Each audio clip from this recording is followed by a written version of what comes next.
Continuing our crossover Thursday, Locked On Bears, Locked On Vikings podcast. I'm Lauren Cox from Locked On Bears alongside Luke Braun from Locked On Vikings. And as always, our crossover Thursdays are presented by PrizePicks. Download the PrizePicks app and use our promo code LOCKEDONNFL to win $50 instantly when you play $5. Luke, for me, this game for Chicago comes down completely to like, will they have a plan that works for what Brian Flores is going to throw at Caleb Wood? Like, okay, we can figure this out. So what do the Bears do? Like, what is their preferred option when a team shows blitz? What do they want to do? Do they check into a different play? Is it a hot route? Like, what do they want to try to do? Well, for the first, 8 games of the season, it was have everyone run deep routes and hope that Caleb Williams can hold on to the ball long enough to get rid of it. So it's scramble. Like that is an option that some teams do. Like that's perfectly valid on paper.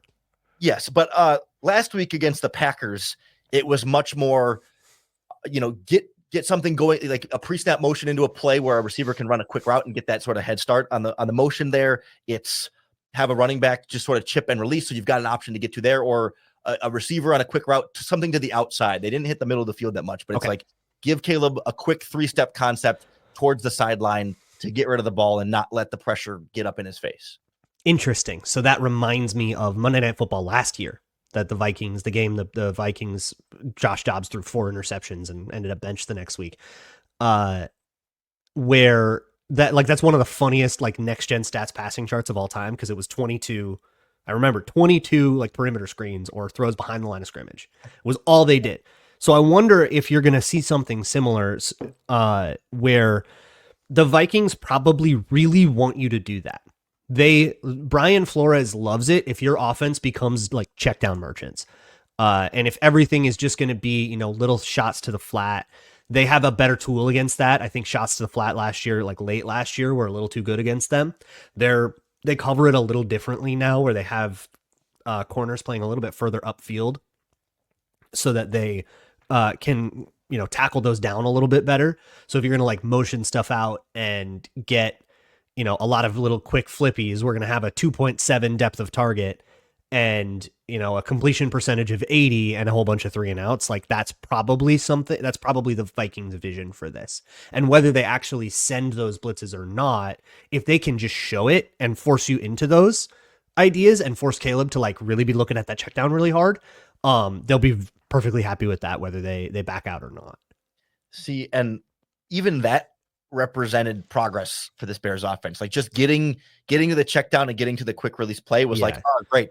So it's a 3 and out, but at least it was 3rd and 2 instead of 3rd and 10 this time. And so we just don't want it anymore with Caleb Williams. We don't want him to blitzer, let's evade and go make something. We don't want those scramble drills. I know DJ Moore on the scramble drill has been a thing, but is that we just don't want that anymore? We want please just be a pocket quarterback. They only want that as a last resort, right? And too often that's had to be sort of the only resort, because the pressure gets there before anyone's open, or the pressure disrupts the timing of that first read, and then it's scramble drill stuff, and then you got players kind of freelancing a little bit too much, and they're not on the same page there. So like against Green Bay, Caleb was much more inclined to just take off when he escaped. They weren't having to hang behind the line of scrimmage and wait for something to get open and then just kind of throw it away. It was just screw it. If you're under pressure, go. Just run, just go, just take off, get the 7 yards that you can scramble, and don't worry about making the backyard football hero throw just yet. One step at a time. Gotcha. So I think here's what this one comes down to then for me, because that will compress the Bears offense a lot. I bet that the offense compresses a lot here, as they just are going to walk in expecting a million blitzes, and they're going to come in with a super quick hitter, outside shots, kind of lots of perimeter screens kind of game plan. Totally. So how they find their shots, I think, will determine what happens here. We haven't even begun to talk about the other side of the ball, because I know the Bears defense is good, and how the Vikings will move the ball on that is also going to be interesting. But for me, the way it comes down to is if I'm the Bears, I would honestly say, how about we just block with 8 and see if we can't find something downfield? Why are we working this hard? Let's just 7, 8 in protection, blitz all you want. We have everybody, and we're going to find a hole over the middle because you only have 5 guys in coverage, and play it that way. But if they don't do that, if they can find a way, whatever it is, if they can find a way to keep it downfield, to get those shot plays and not just turn into the Oregon Ducks, then then like I think that's the best chance the Bears have. The problem is when you're leaving guys to block with 8, like you still need your third string left guard who's starting in this game to hold up. Yeah. If he's gonna have a one-on-one block there, like you're still counting on, especially on third down, give you 3 seconds there, and that works sometimes, but not all the time, and that's gonna be the real challenge. Well, outside of stunts, they don't really rush the interior. Like Jonathan Bullard is a run player, Harrison Phillips is a run player. Like Jerry Tillery is probably their best interior pass rusher, and he's Jerry freaking Tillery. Like they don't really do it. And the way that they get you on the inside and beat the guard is by either stunting, so somebody like Andrew Van Ginkel, who's having a ridiculous season, or Jonathan Grenard, who's very good, will loop inside, and then he gets to go against the guard or the center.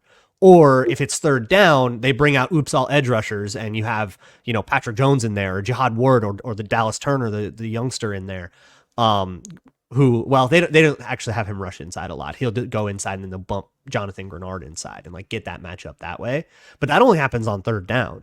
So if your tackles can hold up, then the Vikings are going to have to do creative stuff. And a lot of times what it is it's going to be, can that guard beat Ivan Pace? Or is Ivan Pace going to like duck, dip, dive, and dodge and, flash his way in? And then I know DeAndre Swift is not practicing today. So who's going to be at running back and how is he in pass protection is also like really important.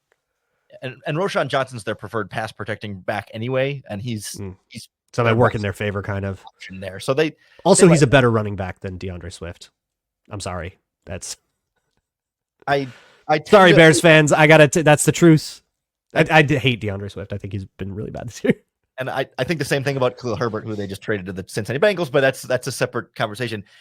Real quick before we wrap up on the Bears defense versus the Vikings offense side. Yes. I would say been more and more cracks in Matt Eberflus's defense the last couple of weeks. Run defense has been bad pretty much all year. So it bodes well for Aaron Jones getting some things going, but the pass rush has slowed down the last few weeks as well. Montez Sweat hasn't been making the big impact plays, and they haven't had their other young guys. Like for a while, one of the young guys was kind of stepping up. Like 1 week it'd be Javon Dexter, 1 week it'd be Austin Booker. Like they kind of took turns stepping up, and it's been a little bit of a drought of like somebody needs to make some plays up front. And then when the quarterbacks have had a lot of time to throw, then it's a little bit too easy for them to get things rolling downfield. So I'm curious if they tighten up a little bit in this game, or if they keep slowly breaking apart more and more. By the way, with a third string safety looking to start next to Kevin Byard as well. Interesting. So the Vikings really want long pockets. Like they want to hold the ball forever.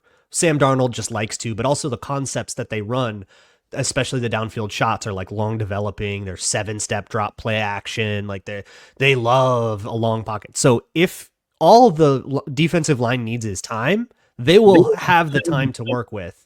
And the Vikings will have to like block that up with Cam Robinson, and they actually benched Ed Ingram last week. They got Dalton Reisner in now at right guard. So it's a line that is not without problems, but has still been pretty solid.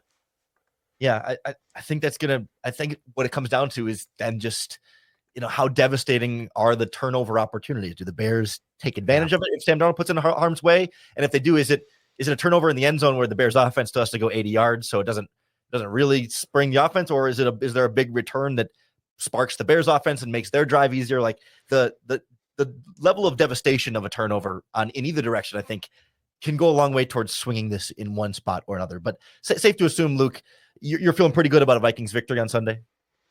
Never in Soldier Field. I know better.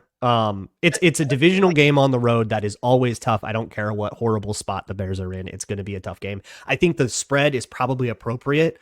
Where they're favored on the road, but only by a little, but only by 3.5, right? Like I would even maybe say 2.5 is more appropriate, to give that hook point back because of that turnover thing. Like there's absolutely the world where Sam Darnold's brain falls out. He throws 3 turnovers and they're down 21-0 in the first quarter.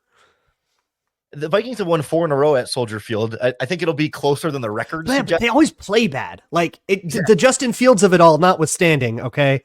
Like that's not, It's always tough to go on the division and win. You never take those for granted. I don't care how bad a team is. It's always tough. Totally. I tend to agree. Like, I don't think this is going to be like a Vikings blowout that the way you think an 8-2 team versus a 4-7 team should go. But I do think the Vikings win one that's closer than Minnesota would like it to be, but maybe you're never quite super scared. Like, oh no, oh gosh, they're really going to beat us. It's like more like, oh man, they're keeping it closer than we like it to be for 4 quarters, but you'll finish out on top. I think the big question too is, can the Bears pull out of the funk emotionally? Like the Hail Mary hurts, the Patriots game hurts, now this blocked kick hurt. Like every single thing has been such a gut punch. So if there is a swing of momentum where the Bears suddenly start believing again, I think a bunch of the things that happened in the last 3 games evaporate, because suddenly now you're playing with your hair on fire, and that's what you need to do. There was a quote from Cole Kmet this week on his podcast where he said, he was talking to TJ Edwards, a linebacker. He's like, man, we both grew up watching this Bears team struggle. And like, now we're living it, man. Like, we're living what we watched growing up, and it sucks. So that's the state of being a Chicago Bears fan right now. A tumultuous season.